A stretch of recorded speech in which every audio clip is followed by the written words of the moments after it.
I'm Stephanie Reddy, joined by Steve Smith and Candace Parker, champions, if you will. We're excited you guys are here with us for the warm-up, brought to you by Ford. 7 games in the NBA tonight, lots of action to get to. One of them right here on NBA TV. We just alluded to that, Dallas playing the Milwaukee Bucks. Are you guys excited? Am I doing too much? You're not excited? What's happening? We're excited. We're ready. We're waiting for you to get finished. Okay.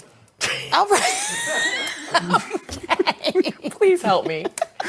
You were talking. All right. Please help me. We're excited, Help me out. Steph. Help me out, Candace. We're excited. Thank you. We're We're excited. be a little bit more excited if Doncic was playing. Yes, I'm glad you brought that up. I do believe, obviously he's a joy to watch. I mean, just controlling. I have to look away because I cannot watch injuries like this. But rolled ankle. Hope he gets his rehab and is able to get back to playing. But I do think sometimes everything happens for a reason, and they need Porzingis to get going. Doncic has shouldered a lot of the responsibilities.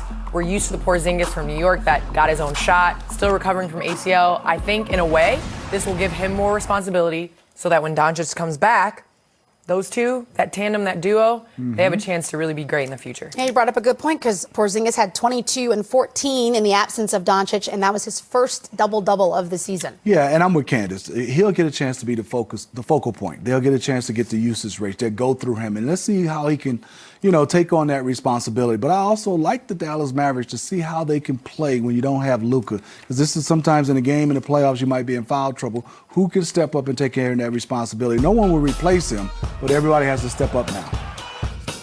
Well, it's going to be interesting. We bring up Kristaps Porzingis. You can see what his numbers look like. They're not paltry, but they're not gaudy, right? I'm happy. After taking off that much time, he's still trying to find his legs. He's trying to find a new system. Everything's new for him. But, as he gets going, I want to see him get better and better and more aggressive going to the bucket. He did that the other day. He had a move against Detroit when he dunked on Drummond. I said, his legs are coming back. He's starting to see some confidence. Because you've injured your knee. I know because I've injured my knee. There's always that doubt in your mind when you first start coming back to play. And I think the biggest play for me was a game that just happened last week when Porzingis was on the break. And you could see he slowed down a little bit because in transition, that's when a lot of those injuries and things like that happen. So he's only a year out of ACL. I love that they sat him out all of last year. He was able to come back confident.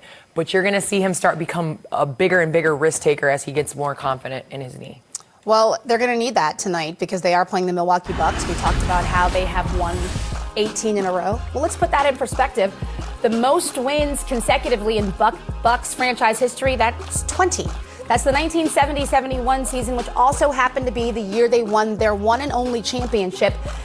Is this 18-win streak a prelude to possibly another championship for the Bucks? It could be. And just hats off to that 70-71 team. They had a 20-win game win streak and a 16. That's huge. And what I like the way these Bucks, they're winning in different ways. There's been some games when Giannis had some big nights, but there's been some other games where they just grinded out defensively. And I'm very impressed of how they can get stops and their attention to details even more than last year on the defensive end. Exactly. You just said it. I think that a lot of people underestimated the Bucks coming into this year. They wrote them out. They put Boston ahead of them. They put Philly ahead of them. Some people even put Toronto ahead of them because of what happened last year in the playoffs.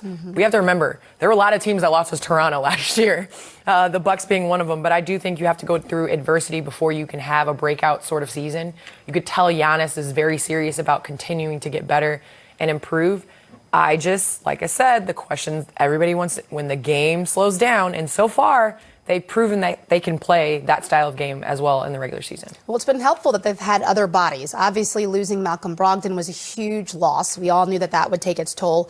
But we thought that maybe Chris Middleton, Eric Bledsoe could step up and help carry the load. Well, the bad news is for the Bucks that Eric Bledsoe just injured himself, his leg. They're saying that he will be out at least 2 weeks with a fracture.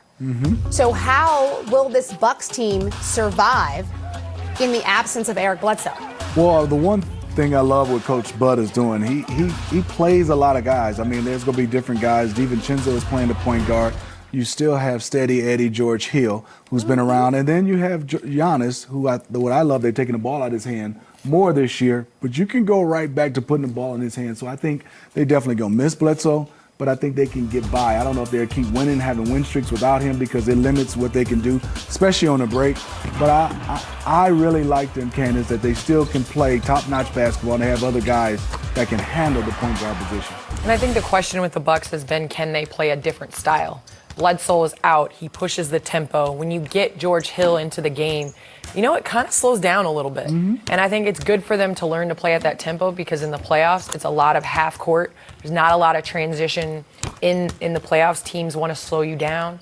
And Giannis is going to have the ball in his hands. And so I think them learning how to play with him in a half court set with the ball in his hands and figuring out, do they put him on the wing and have him come off a dribble handoff? Do they put him in the middle and surround him with shooters, which I'm not a huge fan of because I like movement with Giannis. And I think this is going to be a blessing in disguise for them. Well, Coach Budenholzer has that assignment. He has that task of trying to figure out what's going to work. And now with Bledsoe being out, it's really come down to another of those duos because you've got Giannis and Chris Middleton. How will Coach Bud put these two in a position to continue the success that this team has experienced? Well, I always think you put your two best players, whether it's pick and rolls, whether it's down screens, in action. And I love to see a Chris Middleton and Giannis pick and roll, Giannis, Chris Middleton, because teams have to make a decision, especially with Chris Middleton being able to shoot it the way he can. And I also like when you just straight up post Giannis. Let's see him post and let him draw some double teams from down on the block and get some other guys some easy looks. All right. Ladies and gentlemen. Yep. Today, we have a treat for you. Ask Here it the is. Analyst. If you have questions, Steve Smith and Candace Parker have answers. He's Ask wearing that them. Tennessee orange tie, though, Smitty. I see that. I see you leaning your Look at the head. answer. Tennessee. I see you leaning your head Right for here that on the promo warm-up. shot. You can make the show. Send them in. We'll get to you later on. Bradley Beal of the Washington Wizards. He is warming up right now. He's the number 6 scorer in the NBA, just over 27 points per game. 7 Hi out there, it's Game Time presented by Kia. Good to see you with us. I'm Matt Weiner, surrounded by coaches Mitchell, Shaw, and McHale right there.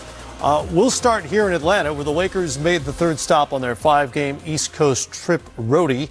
But for LeBron James, not before a side trip. LeBron took a private plane to Ohio to see his son Bronny's high school team beat his alma mater, St. Vincent St. Mary. The game was worth the trip. Bronny earned the game MVP in Sierra Canyon High's victory. Dad then got back on a plane to Atlanta so he and the Lakers could pick up where they left off, destroying the rest of the league. In this case, the Hawks, although they weren't necessarily destroying on Sunday. That's Trae Young. Ooh, nice move by Trae. A little floater there to finish it off. He's destroyed some defenders already in his young career. LeBron, that's destruction by Dwight Howard. And then James on the back. There you meant that destruction right there, huh? Yeah. Ooh. Looking spry for that old man. I know that's right. When I was a young man, I couldn't do that. Spinning and slamming. Alex Len, barely saw him go by. Been that way his whole career. But Mac, we Going could all do downhill. that if we spend $2 million a year on our body. Really? Yeah. I would like to think. Look at Dwight. Just keep running. Dwight without the frosty tops is getting up and dunking it. Mac, he's Say, not well, hiding anymore. I keep like telling you it. that. Yeah. That was his only bucket of the game, by the way. James, Big one. deep step back three at 23 at the half and hit 4 of the Lakers' 5 made threes. Lakers up by 7 at the break. Trae Young. Yep. Another really crafty dribbler. He gets where he wants to with the ball. That tied it at 57. Anthony Davis goes for 27 and 13. Then LeBron, Another deep three. Deep. he was just testing out the range. Likes the view from right there. Ooh. Sent 2 at him. It was too late. Well, he's not getting his feet anywhere near the three-point line. He's shooting 4 or 5 feet behind it. As a team, they were 5 of 31. He hit 4 of 10, but the Hawks hanging around. It's Young on the layup on the break, and then Young showing off his range. 30 points, 7 boards, and 7 assists. They're within 5. Down 3, they got a chance to tie this game up. Vince Carter. Don't give up a into the 3. paint. Ooh. Gave up a 3. Cam Reddish, wide open look. Watch it again. James didn't commit to Carter or Reddish. He just knew Reddish was going to miss. He just understood that. Yeah, well, great defense then. That's the big that's the big basketball brain he likes to talk about, right? He saw that coming. Punks for Carter as the Lakers win their 7th straight. They've taken 17 of 18 and 14 in a row now on the road. That is the second longest road win streak in team history.